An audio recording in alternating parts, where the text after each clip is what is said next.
यहाँ पे दो तीन बात बहुत महत्वपूर्ण है। एक है कि बॉर्डर पे अगर संतुलन अगर बनाना है और वहाँ बॉर्डर को अगर पूरा कंट्रोल करना है, सबसे महत्वपूर्ण चीज़ है कि बॉर्डर से जो अक्रॉस दी बॉर्डर से जो इन्फिल्ट्रेशन होता है या फिर आतंकवादी जब घुसता है, उसको किस तरह का एक वो मतलब कि एक सुरक्षा कवच कहाँ पे मिल रहा है वो देखना बहुत महत्वपूर्ण होता है। घाटी के अंदर बहुत ऐसे सेक्शन हैं और बहुत ऐसे इलाके हैं और एक परसेंटेज ऑफ पॉपुलेशन है घाटी में जो सीधा सीधा सुरक्षा कवच देते हैं और उसको कहीं ना कहीं पे ह्यूमन राइट्स या फिर मानव अधिकार या फिर अपने बेसिक सिटीजनशिप राइट्स और ये तमाम चीज़ों को लेके हमारे देश में एक पर्टिकुलर जो एक लॉबी है जिस हिसाब से उसको कहीं ना कहीं पे प्रोटेक्शन देता है, वो कहीं ना कहीं पे पाकिस्तान के लिए एक बहुत बड़ा रसायन का कारण बनता है और वो पाकिस्तान के लिए एक बहुत इंपॉर्टेंट एक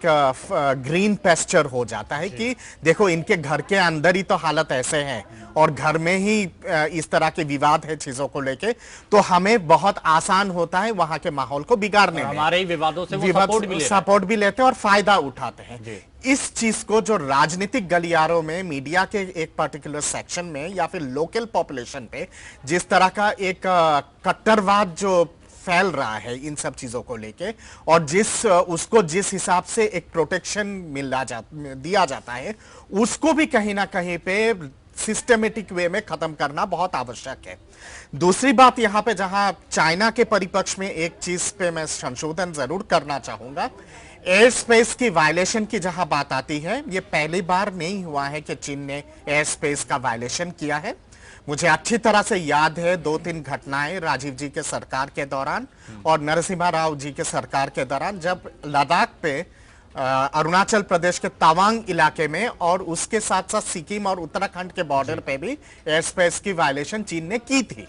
तो अच्छा, ये हमारी सीमा में घुसे थे वो घुसे थे और तो ये नई बात है कि चाइना ने इस तरह का गंदगी या फिर ऐसे गंदी हरकत चाइना ने पहली बार किया है। चाइना लगातार करता है और उसके पीछे उसकी मानसिकता क्या है उसको समझना बहुत आवश्यक है। कहीं ना कहीं पे चाइना जो पॉलिसी अपनाता है वो आयरन एंड कैरेट वाला पॉलिसी अपनाता है। भारत के परिपक्ष में एक तरफ से तो कुछ झुंझुना देते हैं और जहां व्यापार की बात आती है, जहां पे उसका नुकसान होता है वहां झुंझुना पकड़ता है और जहां डिप्लोमेसी या फिर स्ट्रेटेजिक इक्वेशंस की बात आती है वहां पे वो आयरन हैंड की या फिर आयरन रॉड की नीति अपनाता है। तो भारत को भी चीन के मुकाबले में इस तरह का नीति अपनाने की बहुत आवश्यकता है। हां, ये जरूर है कि शिमला समझौता से पहले या फिर 1971 वॉर से पहले याद कीजिएगा कि मिसेस इंदिरा गांधी जी ने पूरे दुनिया में जिस तरह से पाकिस्तान के विरोध में एक सिस्टेमेटिक मुहिम छेड़ा था और जिसके चलते पाकिस्तान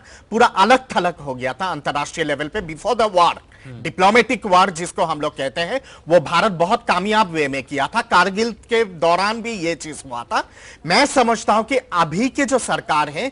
अभी की सरकार में हमारे देश के प्रधानमंत्री ने भी वही नीति उन्होंने अपनाया है और पूरे दुनिया में पाकिस्तान को कहीं ना कहीं पे अलग थलग किया है। और मैं रूल आउट नहीं करता हूं जिस तरह के एस्केलेशन हो रहा है बॉर्डर में और लगातार जिस हिसाब से बढ़ रहा है वो चीज, I do not rule out a limited war before the end of winter season या फिर विंटर सीजन से पहले कहीं ना कहीं पे एक लिमिटेड वार पाकिस्तान के साथ जरूर होगा और उसी माहौल के तरफ या फिर उसी दिशा के तरफ हम हौले हौले करके बढ़ रहे हैं। ये नहीं कि भारत चाहता है कि एक युद्ध हो, पर पाकिस्तान जिस तरह से गंदगी फैला रहा है और जिस तरह से वो अपनी हरकतों से बाज नहीं आ रहा है, मैं समझता हूं कि आज नहीं तो कल कहीं ना कहीं पे एस्केलेशन जरूर